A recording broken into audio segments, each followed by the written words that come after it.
Welcome back to the Deep Dive. Today, we're really getting into something fundamental, but let's be honest, often frustrating. Mastering the push-up. Specifically, getting you past that shaky, maybe 8 or 10 rep limit. Yeah, moving you into sustainable strength. If you've been stuck, feeling like you just don't have the upper body power, well, our research suggests you might be looking at it the wrong way. The struggle. It's usually not about brute force. It seems to boil down to this one kind of subtle technical mistake. It blocks your progress, even if you think your form's perfect. That's exactly it. So our mission today is to cut through all that noise, give you the precise technique you need, and lay out a progression plan so your gains are pretty much guaranteed. Absolutely. The push-up, it's seen as this fitness benchmark, right? But it's so often misunderstood. People they rush it. They treat it like it's only arms or chest. And bang them out. Exactly. And that's what leads straight to those plateaus. We need to stop thinking volume, start thinking mechanics. It's a sophisticated full body movement. It demands precision. Okay, so we've dug into a lot of material for this.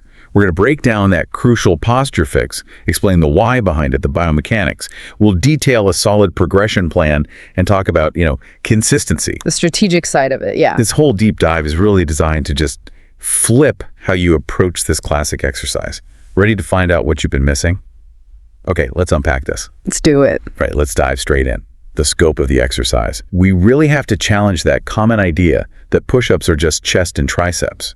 That view just sells it way short, doesn't it? It totally does. When you do it right with the proper tension and form, and we'll get into the details soon, the push-up becomes this truly compound full body thing. More than just pushing. Way more. Yes, chest, shoulders, triceps, C-set muscles, the primary movers.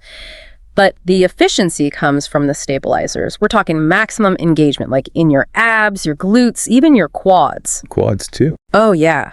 They're all firing just to hold that perfect high plank shape. If any part of that chain breaks down, the force just leaks out.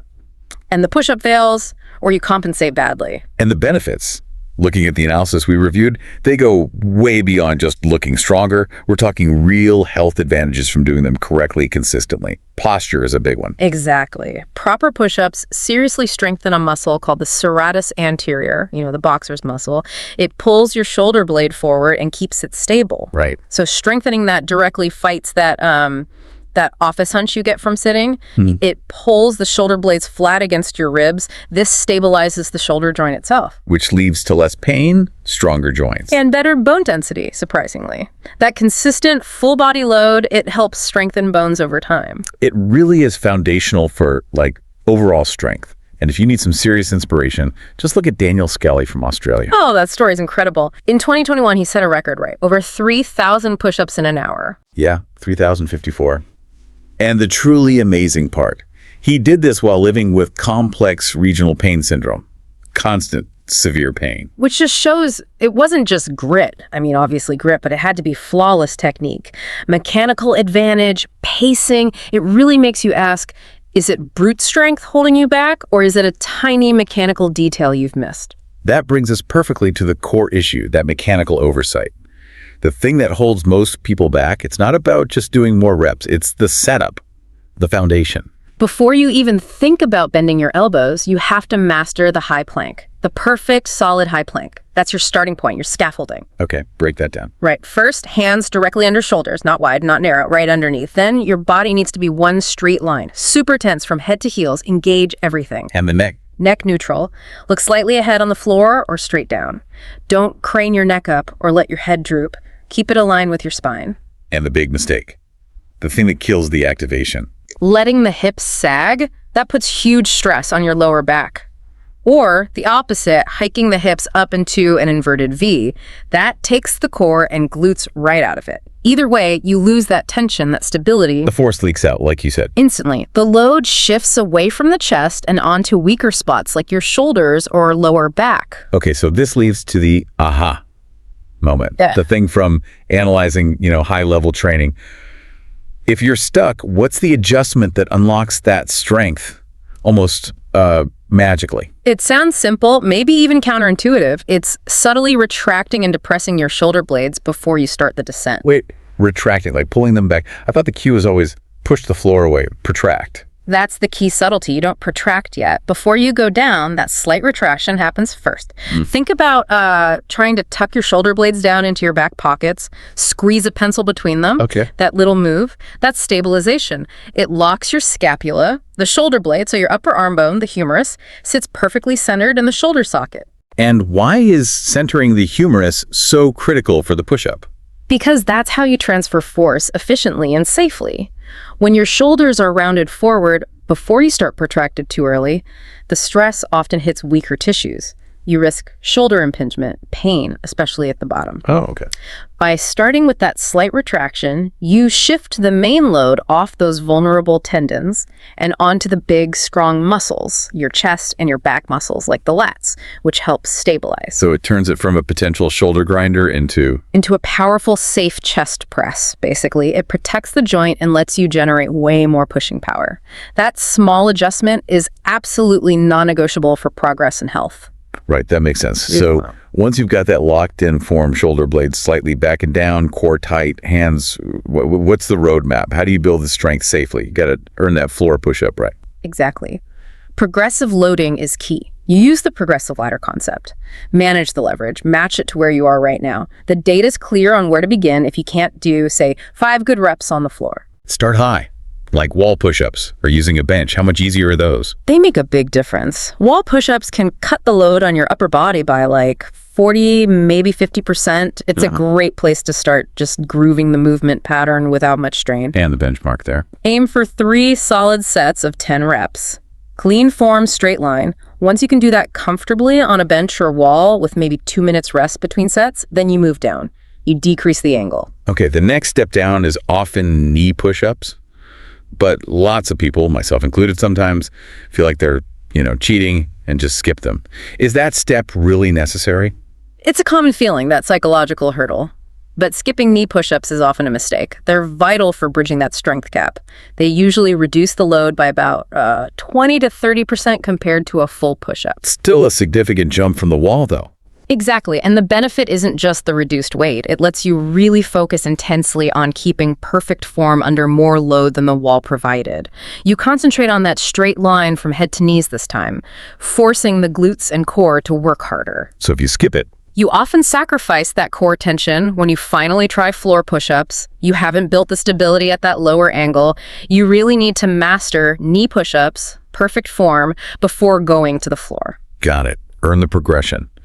Now, what about folks who have mastered, say, 10, 15 good standard push-ups? They hit a plateau too.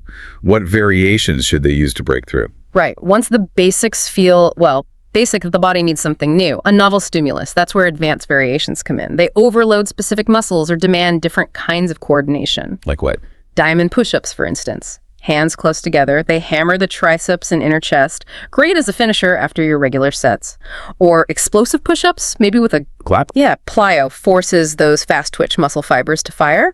Then you have things like arched push-ups or the really tough ones like one-arm push-ups. They challenge stability, asymmetry.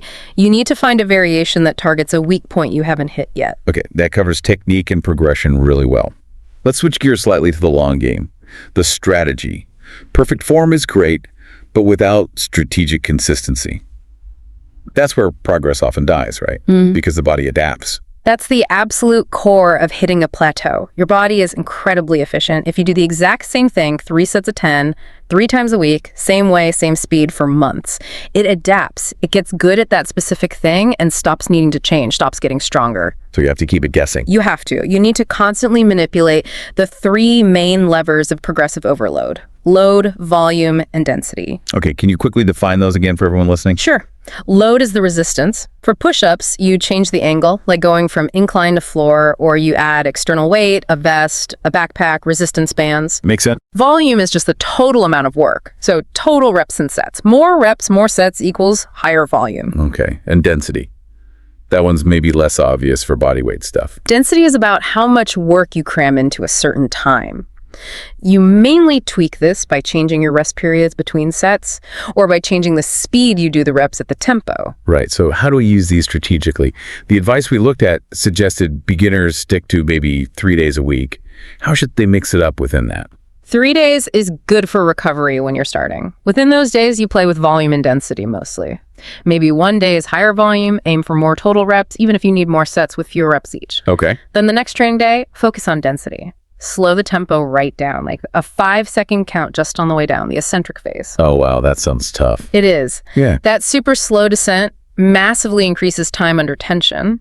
That forces muscle breakdown, which triggers growth and strength adaptation. It's very effective. And for the intermediate person, maybe someone training up to 6 days a week? At that point, you can definitely manipulate load more directly, add weight, use bands. But the key is rotating the focus, the intensity. Don't just do the same type of hard workout every day. Like different goals each week. Exactly. Maybe 1 week is pure strength focus, lower volume, higher resistance or tougher leverage, longer rests. The next week could be endurance. Higher volume, shorter rest, maybe moderate resistance. Then a third week focusing on power. Doing those explosive variations we mentioned. Keep the body adapting. Always. Prevent it from ever getting truly comfortable with the routine. And don't forget accessory work. Planks, side planks, maybe pull-ups if you can. Keeping those crucial stabilizers strong is just as important. This idea of strategic adaptation, it brings us to a final reflection point, doesn't it? You really have to look at your mindset. Are you just going through the motions, checking the box? Or are you actively transforming your strength? Paying attention to those details like scapular retraction, tempo. Yeah, are you training automatically or intentionally? That focus makes all the difference in whether you hit a ceiling or keep progressing.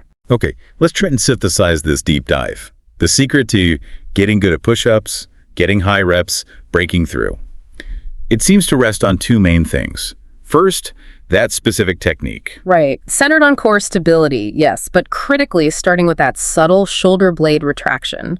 Stabilize the joint, engage the big muscles, maximize your leverage. And second, the strategy. Follow a smart progression, earn your way up from easier variations. And constantly adapt. Never let the routine get stale. Use those levers, load, volume, density. Keep challenging the body in new ways. So what's the bigger picture here?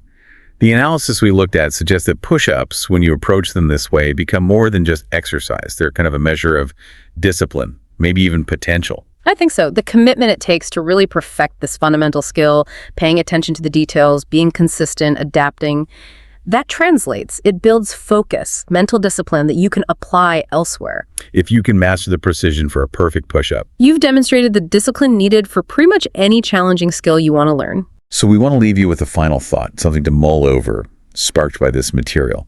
If just a tiny technical tweak in your physical posture, like pulling your shoulder blades back slightly, can unlock significant hidden strength.